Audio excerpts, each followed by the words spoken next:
Use deep confident.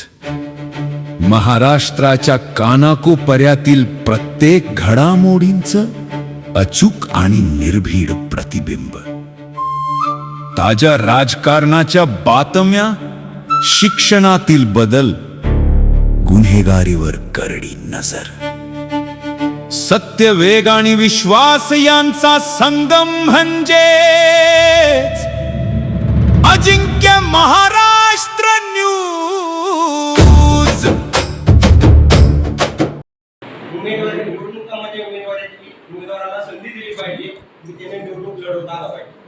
दुसरी गोष्ट, प्रत्येक कार्यकर्ता काम करतो, आपल्या प्रत्येक पक्षाचं काम करतोय, प्रत्येक पार्टीचं काम करतोय, प्रत्येकाला संधी दिली पाहिजे. त्याचप्रमाणे जे लोकनियुक्ती असतात, समजा सुकृती नगरसेवक असतील, आमदार असतील, खासदार असतील, ही तोंड बघून त्यांची नियुक्त्या केल्या जातात. बाकीचे जे आपले कार्यकर्ते आहेत ते नुसते काय आपले सतरंजी गोळा करायला आहेत का, त्यांना त्याच्यामध्ये संधी दिली पाहिजे. ही सगळ्यात महत्त्वाची गोष्ट आहे की प्रत्येक ठिकाणी प्रत्येक कार्यकर्त्याला संधी दिली पाहिजे. त्या संधीचा तो कार्यकर्ता नक्की सोनं करून देईल.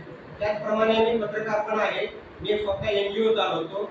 तर सामाजिक संस्थांमध्ये ज्या NGO आहेत त्या नावापुरते NGO राहिलेले आहेत. जे मोठमोठे आमदार, खासदार, मोठमोठे जे बिल्डर आहेत त्यांचेही स्वतः संस्था काढलेले आहेत, त्यांचेही प्रतिष्ठान चालवले जाते, त्यांना त्याचा फंड मिळतो. CSR जो फंड आहे, हा फंड हा प्रत्येक सामाजिक संस्थेला विभागून मिळाला पाहिजे, जेणेकरून त्यांनाही काहीतरी प्रोजेक्ट राबवता येतील, त्यांनाही काहीतरी तुमच्या संस्थेच्या नावाने प्रगती करता येईल, याच्यावरती सुद्धा प्रयत्न केले पाहिजे.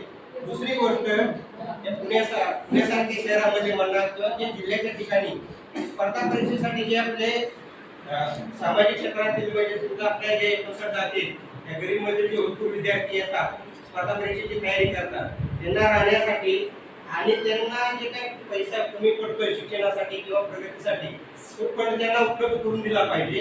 त्याची सुद्धा आपण सोय केली पाहिजे. जो शिकतोय त्याला शिकवलं पाहिजे आणि त्याची जबाबदारी सुद्धा पक्षाने म्हणा त्या शासनाने घेतली पाहिजे.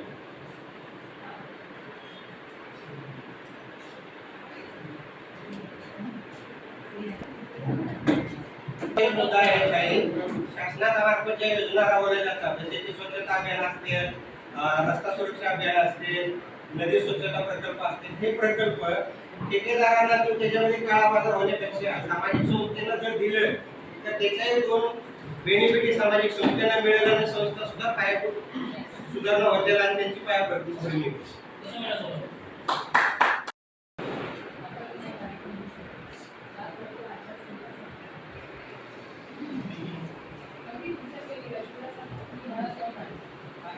ते अतिशय प्राधान्ययोग्य आहेत. मला वाटतं 2023 पासून अशा पद्धतीची कृती लागू केली होती.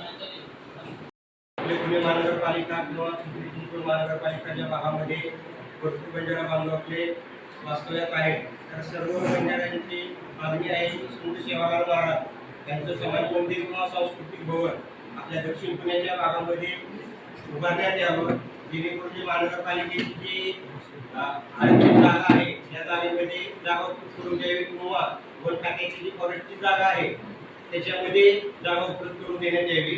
त्याचप्रमाणे आपल्या सामाजिक न्याय विभागातल्या 59 जाती आहेत, जातीवाही जे जनगणना चालू आहे त्याच्यामध्ये ग्रामपंचायत ते दिल्लीपर्यंत